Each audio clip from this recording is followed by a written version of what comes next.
السلام عليكم ورحمة الله وبركاته. وعليكم السلام نحمده ونصلي على رسوله الكريم. أما بعد فأعوذ بالله من الشيطان الرجيم. بسم الله الرحمن الرحيم. وقضى ربك ألا تعبدوا إلا إياه وبالوالدين إحسانا إما يبلغن ولا تنهرهما وقل لهما قولا كريما واخفض لهما جناح الذل من الرحمة وقل رب ارحمهما كما ربياني صغيرا ربكم أعلم بما في نفوسكم إن تكونوا صالحين فإنه كان للأوابين غفورا. وقال رسول الله صلى الله عليه وسلم لعن الله من لعن والديه ولعن الله من ذبح لغير الله ولعن الله من آوى محدثا ولعن الله من غير منار الأرض أو كما قال عليه الصلاة والسلام. اللهم صل على محمد وعلى آل محمد كما صليت على إبراهيم وعلى آل إبراهيم إنك حميد مجيد. اللهم بارك على محمد وعلى آل محمد كما باركت على إبراهيم وعلى آل إبراهيم إنك حميد مجيد. اللهم إني أعوذ بك من شر لساني ومن شر سمعي ومن شر بصري ومن شر مني. মরহুম মোহাম্মদ দুলাল ব্যাপারী বাড়ির উদ্যোগে পঞ্চম বার্ষিকী ইসলামী মহাসম্মেলনের সভাপতি হযরত মাওলানা আবু হানিফা সাহেব, শিক্ষক গাউসিয়া রহমানিয়া হুসাইনিয়া আলিম মাদ্রাসা, সহ সভাপতি আলহাজ আবুল ফারুক মোহাম্মদ নাসিম সাহেব, পরিচালক চুবিনগর দারুল আরকাম হাফিজিয়া মাদ্রাসা। আলোচনা করেছেন মুফতি হাবিবুল্লাহ মাহমুদ কাসিমি দামাত বরকাতুহুল আলিয়া, শেখুল হাদিস জামিয়া মাদানিয়া বাড়িধারা ঢাকা। মাওলানা জিয়াউর রহমান ফারুকি, পরিচালক মিফতাহুল উলুম কওমি মাদ্রাসা ফুলবাড়িয়া গাজীপুর। মাওলানা ইকবাল হুসাইন মাহমুদি, অধ্যয়নরত আল আজহার বিশ্ববিদ্যালয় মিশর। মাহফিল পরিচালনায় সুলতান আফজাল আইয়ুবী কবি, জনপ্রিয় আবৃত্তিকার, উপস্থাপক কিশোরগঞ্জ। উপস্থিত হযরত উলামায়ে কেরাম, মুসলমান ভাইরা, আল্লাহ তাআলা দরবারে শুকরিয়া আদায় করছি, আল্লাহ আমাদেরকে এই মাহফিলে উপস্থিত হওয়ার তৌফিক দান করেছেন বলে আলহামদুলিল্লাহ। আলহামদুলিল্লাহ। আমি আপনাদের সামনে সূরা বনী ইসরাঈলের 23 থেকে কয়েকটি আয়াতে কারিমা তেলাওয়াত করেছি। আয়াতগুলোর মধ্যে আল্লাহ তাআলা মৌলিকভাবে দুটি বিষয় আলোচনা করেছেন, একটি হলো আল্লাহর হক আর একটি বান্দার হক। 23 নম্বর আয়াতে আল্লাহ তাআলা দুটি চূড়ান্ত ফয়সালার কথা বলেছেন। একটি চূড়ান্ত ফয়সালা, আল্লাহ ছাড়া কারো ইবাদত করা যাবে না। দ্বিতীয় চূড়ান্ত ফয়সালা, পিতা মাতার নাফরমানি করা যাবে না। আল্লাহ তাআলা বলেন, وَقَضَى رَبُّكَ أَلَّا تَعْبُدُوا إِلَّا إِيَّاهُ। আপনার রব ফয়সালা করেছেন, চূড়ান্ত ফয়সালা, তোমরা আল্লাহ ছাড়া কারো ইবাদত করবে না। আমাদেরকে আল্লাহ বানিয়েছেন ইবাদত করার জন্য, শুধু আল্লাহর ইবাদত। সূরা যারিয়াতের 56 নম্বর আয়াতে আল্লাহ তাআলা বলেন, ওয়ামা খালাকতুল জিন্না ওয়াল ইনসা ইল্লা লিয়াবুদুন। আমি জিন ইনসানকে আমার ইবাদত করার জন্য সৃষ্টি করেছি। কতদিন? মৃত্যু পর্যন্ত ইবাদত করা। সূরা হিজরের 99 নম্বর আয়াতে আল্লাহ তাআলা বলেন, ওয়া'বুদ রাব্বাকা হাত্তা ইয়াতিয়াকাল ইয়াকিন। তুমি তোমার রবের ইবাদত করো মৃত্যু পর্যন্ত, মরণ আসা পর্যন্ত তুমি তোমার রবের ইবাদত করো। আল্লাহ তাআলা আমাদেরকে বললেন ইবাদত করার জন্য, আর আল্লাহর চূড়ান্ত ফয়সালা, আল্লাহ ছাড়া কারো ইবাদত করা যাবে না। আল্লাহ ছাড়া কারো ইবাদত করা শিরক। সূরা কাহফের 110 নম্বর আয়াতে আল্লাহ বলেন, فمن كان يرجو لقاء ربه فليعمل عملا صالحا ولا يشرك بعبادة ربه أحدا। যে ব্যক্তি তার রবের সাথে সাক্ষাৎ কামনা করে সে যেন নেক কাজ করে, আর রবের ইবাদতে যেন কাউকে শরীক না করে, অংশীদার না বানায়। এই জন্য শিরিক ছাড়া যদি কেউ মারা যায়, তার ঠিকানা একদিন না একদিন আল্লাহর জান্নাত। সুবহানাল্লাহ। সহিহ বুখারীর বর্ণনা 1237 নম্বর হাদিস। জিবরিল আমিন রাসূলুল্লাহ সাল্লাল্লাহু আলাইহি সাল্লামের কাছে আসলেন, এসে বললেন, বাশশির উম্মাতাকা আন্নাহু মান মাতা মিন উম্মাতিকা লা ইউশরিকু বিল্লাহি শাইআ দাখালাল জান্নাহ। আপনি আপনার উম্মতকে সুসংবাদ দিয়ে দেন, আপনার উম্মতের কেউ যদি শিরিক না করে মারা যায়, সে জান্নাতে প্রবেশ করবে। সুবহানাল্লাহ। এই জন্য বুখারীর বর্ণনায় আসছে, قال رسول الله صلى الله عليه وسلم يخرج من النار من قال لا إله إلا الله وفي قلبه وزن شعيرة من خير وفي قلبه وزن ذرة من خير وفي قلبه وزن ذرة من خير أي من إيمان।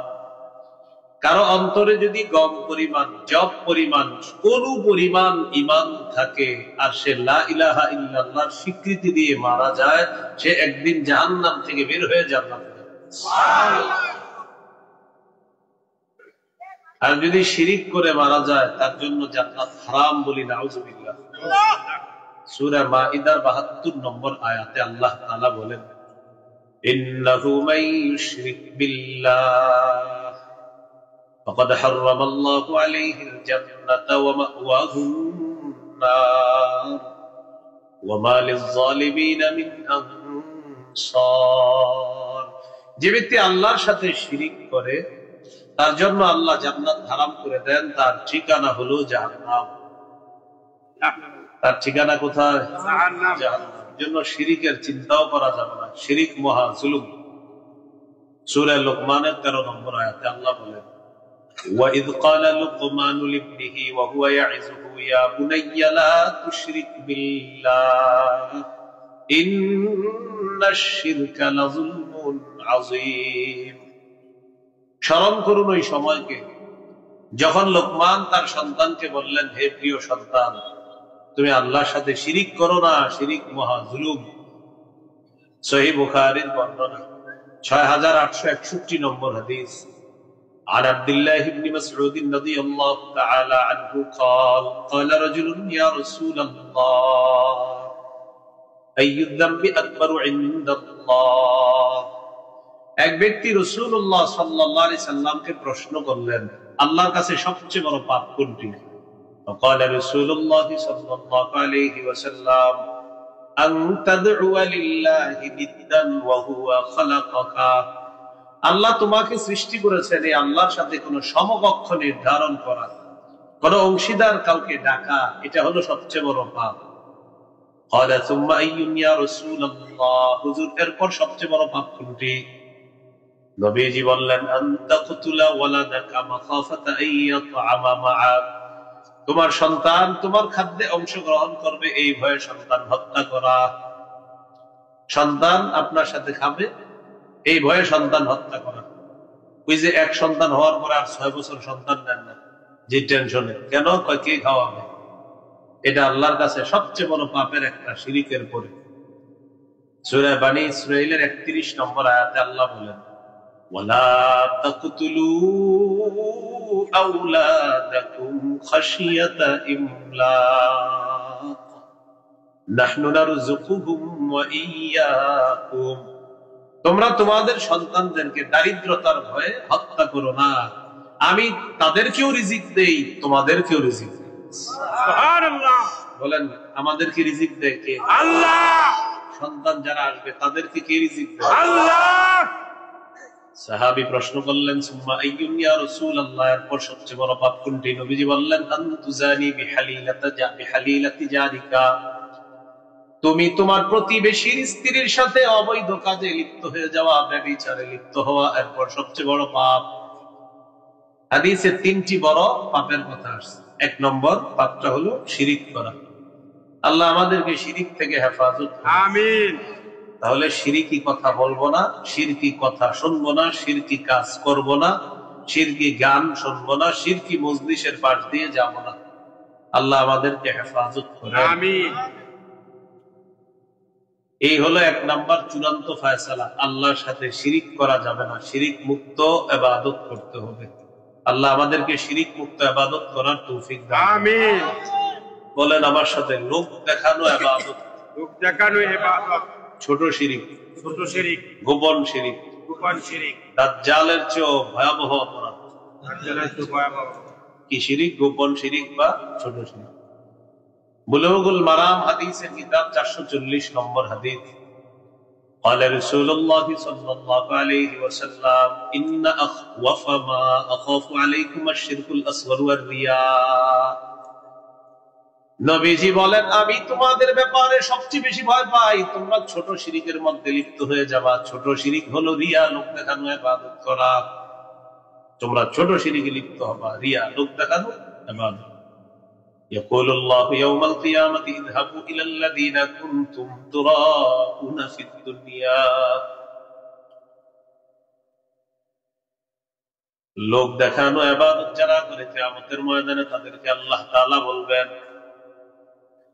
যাও তোমরা তাদের কাছে যাও যাদেরকে দেখানোর জন্য ইবাদত করতা দুনিয়াতে, তাদের কাছে যাও। ফানজুরু হাল তাজিদুনা ইনদাহুম জাযাআ। দেখো তাদের কাছে কোনো প্রতিদান তালাশ করে পাও কিনা। যাদেরকে দেখানোর জন্য ইবাদত করতা তাদের কাছে গিয়ে দেখো কোনো প্রতিদান পাও কিনা কিয়ামতের মাঠে। সেটা ওয়াজ করি যারা আমরা আলোচক, এদেরকেও বলবে আল্লাহ, তুমি ওয়াজ করছো কেন? যে আল্লাহ, মানুষ আমাকে বলবে বাহ বাহ কত বড় বক্তা। এই নিয়তে হলে তো যাও, যাদের কথা শুনতে বলছো এদের কাছে যাও। আল্লাহ হেফাজত করেন, আমিন। সহিহ ইবনে খুজাইমা হাদিসের কিতাব 2 নম্বর খণ্ড 140 নম্বর পৃষ্ঠা। خرج علينا رسول الله صلى الله عليه وسلم فقال أيها الناس নবীজি বের হলেন, বের হওয়ার পর বললেন, হে লোক সকল, ইয়াকুম শিরকাস সারাইর, তোমরা গোপন শিরিক থেকে বাঁচো। নবীজি বের হয়ে জনগণকে বললেন, ও জনগণ, তোমরা গোপন শিরিক থেকে বাঁচো।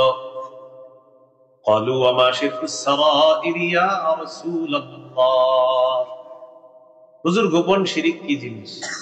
ফাকালা রাসূলুল্লাহ সাল্লাল্লাহু আলাইহি ওয়াসাল্লাম, يقوم الرجل فيصلي فيزين صلاته جاهدا لما يرى من نظر الناس إليه। কোন ব্যক্তি নামাজের মধ্যে দাঁড়ায়, নামাজ সুন্দর করে এই নিয়তে মানুষ যেন তার নামাজ দেখে তাকে বাহবা দেয় আর বলে, বাবা কত সুন্দর নামাজ। নবীজি বলেন, যালিকা শিরকুস সারাইর, এটাই হলো গোপন শিরিক। কেউ নামাজ পড়ছে, নামাজ এই নিয়তে সুন্দর করছে, মানুষ যেন দেখে বলে, বাবা কত সুন্দর নামাজ। নবীজি বলেন, এটাই গোপন শিরিক। আল্লাহ হেফাজত করুন। আমিন। সাহাবী প্রশ্ন করলেন, ইয়া রাসূলুল্লাহ, কেউ যদি আল্লাহকে খুশি করার জন্য ইবাদত করে, আপনি আল্লাহকে খুশি করার জন্য ইবাদত করতেছেন, আর ইবাদতটা খুব সুন্দর করছেন, মানে ধীরস্থির ভাবে রুকু সিজদা করতেছেন, একজন আপনার প্রশংসা করছে। সাহাবী বললেন, ইয়া রাসূলুল্লাহ, কেউ যদি আল্লাহকে খুশি করার জন্য ইবাদত করে, মানুষ যদি তার ইবাদতের প্রশংসা করে, হুজুর এটাও কি গোপন শিরিক? নবীজি বললেন, না, এটা শিরিক হবে না। তিলকা আজিলু বুশরাল মুমিন, এটা মুমিনের জন্য নগদ সুসংবাদ। সুবহানাল্লাহ। এটা মুমিনের জন্য নগদ সুসংবাদ। এবার একটু বলেন গোপন শিরিক, গোপন শিরিক দাজ্জালের চেয়ে ভয়ঙ্কর। দাজ্জালের তওবা। হাদিসের একটা কিতাব আছে, নাম সহিহুত তারগীব, এই কিতাবের 30 নম্বর হাদিস। خرج علينا رسول الله صلى الله عليه وسلم ونحن نتذاكر الدجال। সাহাবীগণ বলেন, আমরা দাজ্জাল সম্পর্কে আলোচনা করতেছিলাম, আল্লাহর নবী আমাদের সামনে আসছে, আসার পর থেকে আমরা দাজ্জাল সম্পর্কে আলোচনা করি। নবীজি আমাদেরকে বললেন, আলা উখবিরুকুম বিমা হুয়া আখওয়াফু আলাইকুম ইনদি মিনাল মাসীহিদ দাজ্জাল, আমি কি তোমাদেরকে বলবো না এমন ব্যাপারে, যে বিষয়টা আমি তোমাদের ব্যাপারে দাজ্জালের চেয়ে বেশি ভয় করি? আচ্ছা, দাজ্জালের চেয়ে বেশি ভয় করি এমন একটা বিষয় কি তোমাদেরকে বলবো না, যেটা আমি তোমাদের ব্যাপারে দাজ্জালের চেয়ে বেশি আশঙ্কা করি, যে দাজ্জালের ফিতনার চেয়ে এই ফিতনায় তোমরা বেশি জড়িয়ে পড়ে কিনা? তাহলে এটা আমাদের জানা দরকার আছে না? হ্যাঁ। وقال رسول الله صلى الله عليه وسلم الشرك الخفي, নবীজি বললেন, গোপন শিরকে তোমরা লিপ্ত হবা, এই বিষয়টা তোমাদের ব্যাপারে আমি দাজ্জালের চেয়ে বেশি আশঙ্কা করতেছি। দাজ্জালের ফিতনায় যে পড়বা তোমরা, এর চেয়ে বেশি আশঙ্কা করি যে তোমরা গোপন শিরকে জড়িয়ে পড়বা। বেশিরভাগ মানুষ এখন গোপন শিরিক, লোক দেখানো, একদম সব সেক্টরে আপনার আমরা যা করতেছি, কেমন যেন আমাদের মাকসাদ হয় কে কি বলবে। মাহফিল করি, মাকসাদ হয় উত্তর পাড়ার চেয়ে আমগো লোক বেশি হতে হবে। দক্ষিণ পাড়া মাহফিল করে, তো তাদের মাকসাদ হয় আমগোটা বেশি হতে হবে। মাকসাদ হয় ওই হুজুর ওই মাহফিলে কান্দাইছে যে পরিমাণ, আমগোটার চেয়ে বেশি হতে হবে। এই হলো। আর আলোচক সাহেবের মাকসাদ কি হয়, যে সেখানে গেলাম, মাঠটা ধরে রাখতে হবে। মাঠ ধরে রাখা মানে কি? সবাই বলে এলাকা কিন্তু ধরে রাখতে, মাঠ ধরে রাখতে, মাঠ ছাড়া দেবো না, মানে কি মাঠ ছাড়া দেবো না? এটা কি বিষয়টা? মানে বোঝায় যে এই এলাকা আপনি শুধু বাস করবেন আর কাউরে আসতে দেবেন না। কেন? যে আল্লাহর কথা বলবে সেই আসবে, যে রসুলের কথা বলবে সেই আসবে। মানে অনেক সময় এরকম বলে, আমি জানেন সাধারণত আমি দূরে যাই না সফরে, তখন সব বলে অমুক রে আনেন, আলোচনা করবে, উনি কোরআন হাদিসের কথা সুন্দরভাবে বলে। বলে না, আপনার মাঠ নষ্ট করা যাবে না। মাঠ নষ্ট মানে আমি গেল কোরআন কথা বলবো, হাদিসের কথা বলবো, উনিও বলবেন, মাঠ নষ্ট আর অনষ্টের কি? এই হলো হালাত। এইটা কি আপনার আল্লাহর জন্য কাজ করা? কেন হচ্ছে এমন? আল্লাহ আমাদেরকে হেফাজত করেন। আমিন।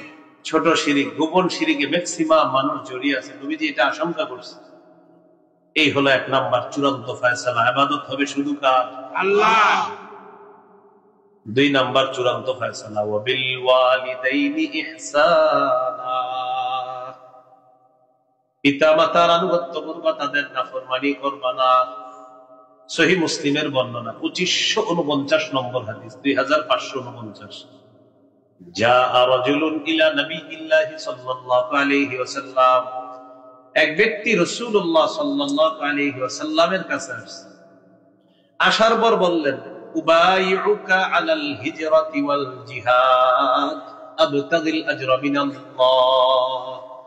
হুজুর, আমি আল্লাহর কাছ থেকে প্রতিদান পাওয়ার আশায় আপনার কাছে হিজরত এবং জিহাদের ব্যাপারে বায়াত হব, এজন্য আসছি। বুঝে আসছেনি সবার? মানে তিনি আল্লাহর কাছে পরিপূর্ণ প্রতিদান চায়, এজন্য নবীজির কাছে আসছে জিহাদ এবং হিজরতের বায়াত। فقال رسول الله صلى الله عليه وسلم هل من والديك احد حي؟ নবীজি বললেন, তোমার মা বাবা দুইজনের কেউ জীবিত আছে কিনা? সাহাবী জবাব দিলেন, বাল কিলাহুমা, হুজুর দুইজনই জীবিত আছে। নবীজি বললেন, ফাহাল তাবতাগিল আজরা মিনাল্লাহ, তুমি আল্লাহর কাছ থেকে যদি পরিপূর্ণ প্রতিদান কামনা করো, ফারজি ইলা ওয়ালিদাইকা ফাআহসিন সুহবাতাহুমা, মা বাবার কাছে ফিরে যাও, তাদের সাথে উত্তম আচরণ করো, এটার মাধ্যমেই আল্লাহ তাআলা তোমাকে পরিপূর্ণ প্রতিদান দিয়ে দিবেন। সহিহ বুখারীর বর্ণনা 3004 নম্বর হাদিস। জাআ রাজুলুন ইলা রাসূলিল্লাহি সাল্লাল্লাহু আলাইহি ওয়াসাল্লাম ফাস্তাআযানাহু ফিল জিহাদ, এক ব্যক্তি রাসূলুল্লাহ সাল্লাল্লাহু আলাইহি সাল্লামের কাছে এসে জিহাদের অনুমতি চাইলেন। فقال رسول الله صلى الله عليه وسلم احي الوالدان, নবীজি বললেন, তুমি জিহাদ করতে চাও, তোমার মা বাবা দুইজনের কেউ জিন্দা আছে কিনা? সাহাবী জবাব দিলেন, জি হুজুর, দুইজনই জিন্দা আছে। নবীজি বললেন, ফাফিহিমা ফাজাহিদ, তুমি তোমার মা বাবার সেবা করার মাধ্যমে জিহাদ করো, এটাই আল্লাহর পক্ষ থেকে জিহাদের প্রতিদান পেয়ে যাবা। মুসনাদ আহমদ 15538 নম্বর হাদিস। নবীজির একজন সাহাবী নাম জাহিমা, বলেন কি নাম? জাহিমা। আবার জাহিমা। আন্না জাহিমাতা আতা রাসূলুল্লাহ সাল্লাল্লাহু আলাইহি ওয়াসাল্লাম, নবীজির সাহাবী জাহিমা রাসূলুল্লাহ সাল্লাল্লাহু আলাইহি সাল্লামের কাছে আসলেন। আসার পর বললেন, আরাদতু আন আগযুয়া ওয়া ক্বাদ জিতুকা আস্তাশিরুকা ইয়া রাসূলুল্লাহ। ভাই, একটু ওই যে আওয়াজগুলো একটু কমান যায়, ডান পাশের বাম পাশের, এই যে কানে আইসা লাগতেছে, একটু কমায় দেন। জাহিমা রাদিয়াল্লাহু তাআলা আনহু বললেন, ইয়া রাসূলুল্লাহ, আমি আপনার কাছে আসছি, জিহাদের নিয়ত করেছি, হুজুর আপনার কাছে আসছি পরামর্শ করার জন্য। নবীজি বললেন, হাল্লাকা মিন উম্মিন, তোমার মা আছে কিনা? সাহাবী বললেন, জি হুজুর, আমার আম্মা আছে। নবী বললেন, ইলজামহা ফাইন্নাল জান্নাতা তাহতা রিজলাইহা, মায়ের সেবা করা আবশ্যক করে নাও, নিশ্চয়ই আল্লাহর জান্নাত মায়ের দুই পায়ের নিচে। সুবহানাল্লাহ, মায়ের সেবা করা আবশ্যক করে নাও, মায়ের দুই পায়ের নিচে আল্লাহর জান্নাত। হাদিসে মায়ের কথাও 3 বার আছে। সাহাবী প্রশ্ন করলেন, মান আহাক্কুন নাসি বিহুসনি সাহাবাতি ইয়া রাসূলুল্লাহ, মা বাবা দুইজনের মধ্যে হুজুর কার সাথে আমি শিষ্টাচার বজায় রাখবো, ভদ্রতার আচরণ করব, বেশি সেবা করব, কার? নবীজি বললেন, তোমার মা। আবার প্রশ্ন করলেন, এরপর কার? নবী বললেন, তোমার মা। আবার প্রশ্ন করলেন, এরপর কার? নবীজি বললেন, তোমার মা। এরপর বললেন, সুম্মা মান, হুজুর এরপর কার? নবীজি বললেন, আবুকা, তোমার বাবা। মায়ের কথা কয়বার? বাবার কথা কেন বলছো? মা এমন 3টা কষ্ট সহ্য করে, যে কষ্টগুলা বাবা কখনো সহ্য করে না। আর আরেক জায়গায় সাফিসালুহু ফি আমাইন, এটা ফতোয়া, হানাফি মাযহাবের ফতোয়া, এটা 2 বছরে দুধ ছাড়ায়, মানে 2 বছর মা দুধ পান করায়। একজন বাবা চাইলেও দুধ পান করাইতে পারবে না, তাহলে মা পেটে নেয়, মা প্রসব করে, মা দুধ পান করায়। এই 3 কষ্ট বাবা কোনোদিনও করে না, মা করে। এই জন্য নবী বললেন, মা মা মা, এরপরে বললেন বাবা। সুবহানাল্লাহ। আল্লাহ আমাদেরকে সামনের দিকে আগাই চলেন আমরা। এরপর আল্লাহ বলেন, ইম্মা ইয়াবলুগান্না ইনদাকাল কিবারা আহাদুহুমা আও কিলাহুমা, তোমার কাছে তোমার মা বাবার দুইজনের একজন অথবা দুইজন যদি বার্ধক্যে উপনীত হয়, বয়সে পৌঁছে গেছে, বুড়া বুড়ি, বৃদ্ধ বৃদ্ধা হয়ে গেছে, বৃদ্ধ বৃদ্ধা বা বার্ধক্য, বলেন বার্ধক্য, মা বাবা বৃদ্ধ বৃদ্ধা হয়ে গেলে তাদের সেবা করে জান্নাত কামাই করতে যদি না পারেন আপনি হতভাগা। বলেন নাউযুবিল্লাহ।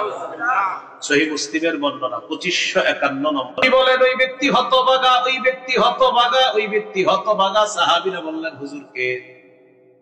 قال رسول الله صلى الله عليه وسلم من أدرك عنده أبويه الكبار, যার কাছে তার মা বাবা বার্ধক্যে পৌঁছে যায়, ফালাম ইয়াদখুলিল জান্নাহ, সন্তান যদি মা বাবার সেবা করার মাধ্যমে জান্নাতে প্রবেশ করতে না পারে, সে হতভাগা, সে হতভাগা, সে হতভাগা।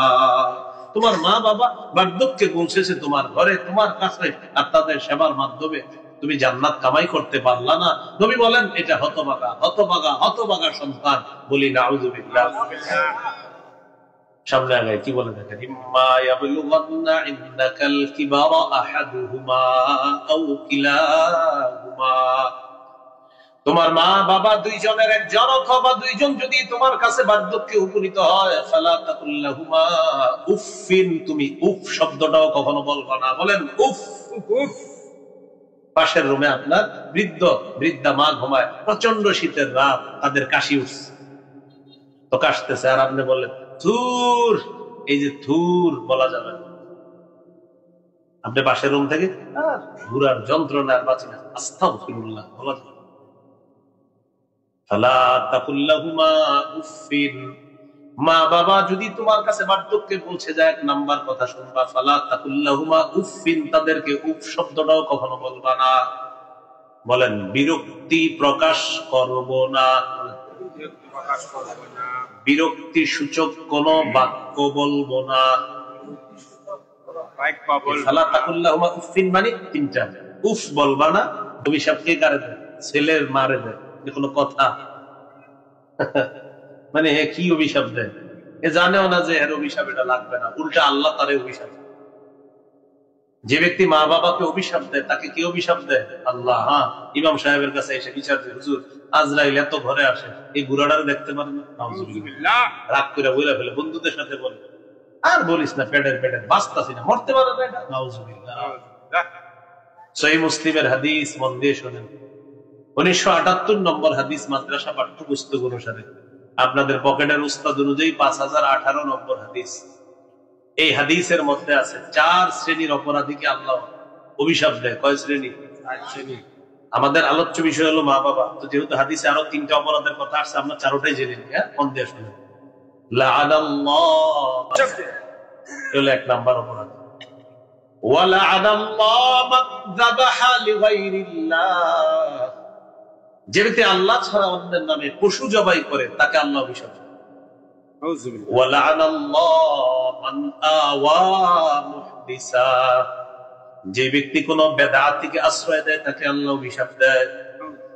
এই চেয়ারের মধ্যে কোন বেদাতিকে আপনারা বসায় দিলেন, আর রাতের পর রাত, ঘন্টার পর ঘন্টা আপনাদেরকে নাচাইলো, গাওয়াইলো, আর কত কিছু বললো, একের পর এক বেদাত সাপ্লাই দিল, আর বললো এগুলার কোন দলিল লাগে না, প্রেম হলো সবচেয়ে বড় দলিল বলে দিল। মনে করেন কোন বেদাতিকে আশ্রয় দিলেন আর বলে দিল, আর আমার নাম ধরে ধরে কাফের ইত্যাদি যা বলার বলে ফেললেন, আর বললো, তো মনে করেন বলে ফেললো কি যে বেদাত সাপ্লাই দিল, আর সাপ্লাইয়ের সুযোগটা কারা করছেন? কিছু আয়োজক আপনারা এখানে এসে কোন বেদাতিকে বসাইছেন, আর তিনি বেদাত সাপ্লাই দিতেছেন, যারা সুযোগ করে দিলেন। নবীজি বলেন লাআনাল্লাহু মান আওয়া মুহদিসা, যে ব্যক্তি কোন বেদাতিকে আশ্রয় দেয় তার উপর আল্লাহর অভিশাপ। নিজের 1 কাঠা জায়গা দিয়ে দিলেন, জমি দিয়ে দিলেন, 1 ঘন্টা, ও বেদাতি তুমি এই জায়গায় আস্তানা বানাও, বানানোর পর আমরা দুইজনে মিলামিশা বেদাত সাপ্লাই করবো, আস্তানা বানানোর সুযোগ করে দিলেন। আর ঘটনা চক্রে তুমি যদি মারা যাও, এরপর তো আমার ব্যবসা পুরাই খারাপ। প্রথমে এলো আস্তানা বানাইলেন, আর তুমি মারা যাওয়ার পরে ব্যবসা তো বাস আমার কে ঠেকায়। এই যে বেদাতের সুযোগ করে দিলেন, আল্লাহর অভিশাপ। নাউযুবিল্লাহ। এখন এই জায়গায় অনেকে মনে মনে বলতে হবে, হুজুর কথাটা কারে বললো? যে বেদাতি করে তার। হুজুর বেদাতি কে? যে বেদাত করে। কে যে সেটা? সেটাই তো সে। আরে হুজুর সেটা কে? সেটাই সে। কে যে বেদাত করে? হুজুর বেদাত কে করে? যে করে। আপনি করেননি যদি বলেন হ, তো ওয়াজ আপনি করছি। যদি বলেন যে না হুজুর মাশাআল্লাহ, কি বলেন, আমি তো এগুলা করি না, তো আপনার টেনশনের কি আছে? ওয়ালা'নাল্লাহু মান আওয়া মুহদিসা, যে ব্যক্তি কোন বেদাতিকে আশ্রয় দেয় তাকে আল্লাহ অভিশাপ দেয়। ওয়ালা'নাল্লাহু মান গায়্যারা মানারাল আরদ, যেই ব্যক্তি জমিনের নিশানা পরিবর্তন করে ফেলে তাকে আল্লাহ অভিশাপ দেয়। খাম্বা ছিল এখানে জমিনের, এখানে খাম্বা ছিল, এই পাশে আপনার জমিন, খাম্বা হঠাৎ এখানে এসে পড়ছে। বললেন ঘটনা কি? আপনার খাম্বা তো এখানে ছিল, এখানে কেন? এটা পাওয়ার। এটা কি কতদিন? যতদিন আছে আবার পাওয়ার নেই, আবার চলে আসবে। এটা মালিকানা, এটা কি পাওয়ার। এই পাওয়ার যে দেখাচ্ছে বলে দিয়ে আল্লাহর পাওয়ার হলো তুমি যতদিন খুঁটি এই জায়গায় রাখবা তোমার উপর আল্লাহর অভিশাপ। জমিনের নিশানা পরিবর্তন করে আসেনি মানুষের জমিন আত্মসাৎ করে, আল্লাহ হেফাজত করে। তাহলে 4 শ্রেণীর অপরাধীর কথা বলা হলো। লা'নাল্লাহু মান লা'না ওয়ালিদাইহি, বলেন মা বাবাকে যে অভিশাপ দেয় তাকে আল্লাহ। যে ব্যক্তি আল্লাহর নাম ছাড়া পশু জবাই করে তাকে আল্লাহ। যে ব্যক্তি বেদাতিকে আশ্রয় দেয় তাকে আল্লাহ। যে ব্যক্তি জমিনের নিশানা পরিবর্তন করে তাকে আল্লাহ। এগুলা অভিশপ্ত কাজ। আল্লাহ আমাদেরকে হেফাজত করুন, আমিন। মনে থাকবেন ইনশাআল্লাহ। তো আসেন মূল আলোচনায় চলে যাই। ফালা তাকুল্লাহুমা উফিন, উফ শব্দটা বলবা না, বিরক্তি প্রকাশ করবা না, বিরক্তি সূচক কোন শব্দ বলবা না, মা বাবাকে অভিশাপ দিবা না। 1 নম্বর। দ্বিতীয়, আল্লাহ তাআলা নির্দেশনা হলো ওয়ালা তানহারহুমা, মা বাবাকে কখনো ধমক দিবা না। কি দিবা না? ধমক দিবা না। 3 নম্বর, ওয়াকুল্লাহুমা কাওলান কারীমা, মা বাবার সাথে নম্র কথা বলবা, ভদ্রভাবে কথা বলবা, নরম সুরে কথা বলবা। আপনি শহরে থাকেন, বেড়াইতে আসছেন, মানে বেড়াইতে বলতে বাড়িতে ছুটিতে আসছেন। আপনার বুড়া মা বাবা তারা কি চায় জানেন? ছেলে আসছে, পানের বাটাটা নিয়ে আপনার সামনে বলবে, বসার পর বলবে বাজারে একটু বস, কথা আছে। আপনার বসায়া এই দুনিয়ার কথা বলবে। এমনও হইতে পারে যে কথাগুলো আপনার জানা আছে, মানে এমনি বলতেছে, আপনি মন দিয়ে শুনবেন, খুব গুরুত্ব দিয়ে শুনবেন, বুঝাবেন আব্বা জি, আর বলবেন যে আব্বা বলেন, যে আম্মা বলেন, দোয়া কামাই করতেছেন, দোয়া দোয়া দোয়া কামাই করতেছেন। কথা বলতেছে না, বলতেছে আমগো পুকুরটাই করতে হবে, জমিটাই করতে হবে, মানে আপনি কিন্তু সব জানেন, তারপরে বলতেছে ওই মন চায় আর কিছু পাইছে তো আপনাদের, মন চায় একটু কথা বলি। এই যে ওনার মন চাইতেছে আপনার আব্বা আম্মার, আপনারা তো পায় না, মোবাইলও ভালো বুঝে না যে একটু আপনার সাথে কথা বলবে। তাই অনেকদিন পরে আসছেন, চায় যে আপনার সামনে বসে একটু কথা বলবে। আল্লাহ তাআলা বলেন ওয়াকুল্লাহুমা কাওলান কারীমা, নম্র সুরে কথা বলবা, ভদ্রভাবে কথা বলবা। কারণ তুমি ছোটবেলায় একটা কথা 100 বার বলছো, চিপস আইসক্রিম কতবার চাইছো, তোমার আব্বা আম্মা একবারও রাগ করে নাই। এখন তারা বার্ধক্যে পৌঁছেছে, শিশুদের মতো হয়ে গেছে, এক কথা বারবার বলতেই পারে। তুমি হাসি মুখে সব শুনবা আর সুন্দর কথা বলবে। 4 নাম্বার, ওয়াখফিদ লাহুমা জানাহাদ দুল্লি মিনার রাহমা, নম্র আচরণের মাধ্যমে তাদের সামনে বিনয়ী হও, দয়ার ডানা বিছিয়ে দাও। 5 নাম্বার, ওয়াকুর রাব্বিরহামহুমা কামা রাব্বায়ানি সগীরা, যতবার দুনিয়াতে দোয়া করবেন ততবার এটা বলেন রাব্বিরহামহুমা কামা রাব্বায়ানি সগীরা। পৃথিবীতে যতবার দোয়া করব এই দোয়াটা করব, হে আমার রব, আমার মা বাবা যেমন শৈশবে আমাকে লালন পালন করেছে, কত মায়া করে যত্ন করে, মাবুদ তেমনি ভাবে আপনি দয়া করে মায়া করে আমার আব্বা আম্মার প্রতি দয়া করেন, রহম করেন। কামা বলছো না, কামা, কামা রব্বায়ানি, কামা যেভাবে আমাকে, তো আমাকে যেভাবে ছোটবেলা আপনার আব্বা আম্মা কিভাবে বলছে, খুব যত্ন করে মায়া করে, আল্লাহ যেভাবে শৈশবে আমাকে আমার মা বাবা আদর করে যত্ন করে লালন পালন করছে, আল্লাহ আপনি আমার আব্বা আম্মাকে এইভাবে মায়া করে দয়া করে তাদের প্রতি রহম করুন।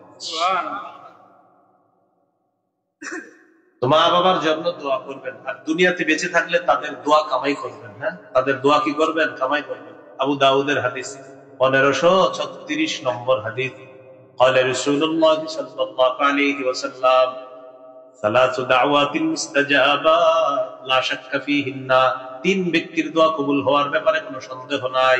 কয় ব্যক্তি? 3 ব্যক্তি। 1 নম্বর দাওয়াতুল ওয়ালিদ, মা বাবার দোয়া। 2 নম্বর ওয়া দাওয়াতুল মুসাফির, মুসাফিরের দোয়া। 3 নাম্বার ওয়া দাওয়াতুল মাজলুম, মাজলুমের দোয়া। এই 3 ব্যক্তির দোয়া কবুল হওয়ার ব্যাপারে কোনো সন্দেহ নাই, তাদের দোয়া কবুল হয়ে যায়। এক্ষেত্রে মনে রাখবেন মা বাবার বদদোয়াও কবুল হয়ে যায়, তাই বদদোয়া কামাই করা যাবে না। আল্লাহ হেফাজত করেন। ছেলে যারা আছেন বলেন বাবার সাথে দিনের বেলা রাস্তায় যখন হাঁটবো বাবা সামনে হাঁটবেন, আমি পিছনে হাঁটবো। রাতে বাবার সাথে যখন হাঁটবো আমি সামনে হাঁটবো, বাবা পিছনে হাঁটবেন, যেন রাতের অন্ধকারে কোনো বিপদ আসলে আমি বিপদটা মোকাবেলা করি, আমার বাবা যেন নিরাপদ থাকেন। বুঝে আসছি? ওমর ইবনে যায়েদ রাহমাতুল্লাহি আলাইহি প্রশ্ন করা হলো, কাইফা বিররু ইবনিকা বিকা, আপনার ছেলে আপনার সাথে কেমন আচরণ করে আপনার কাছে জানতে চাই। ওমর ইবনে যায়েদ রাহমাতুল্লাহি আলাইহি জবাব দেন, মা মাশাইতু নাহারান ইল্লা ওয়া হুয়া খালফি, আমি যখন দিনের বেলা পথ চলি আমার ছেলেটা আমার পিছনে থাকে। ওয়ালা মাশাইতু লাইলান ইল্লা মাশা আমামি, আমি যখন রাতে পথ চলি আমার ছেলেটা আমার সামনে চলে, আমাকে সেফটি দেয়, আমাকে নিরাপত্তা দেয়। ওয়ালা রাকিয়া সাকফান ওয়া আনা তাহতা, আমি নিচে থাকলে আমার ছেলেটা কখনো বাসার ছাদে ওঠে না। আমি নিচে আছি, ছেলে বাসার ছাদে ওঠে না, কারণ বাবা নিচে, আমি ছাদে উঠি কিভাবে? এটা ভদ্রতা, এটা শিষ্টাচার, গুনাহ হবে না। আপনার আব্বা নিচে থাকলে আপনি ছাদে উঠবেন, এটা কেউ বলবে না যে হারাম কাজ করছেন।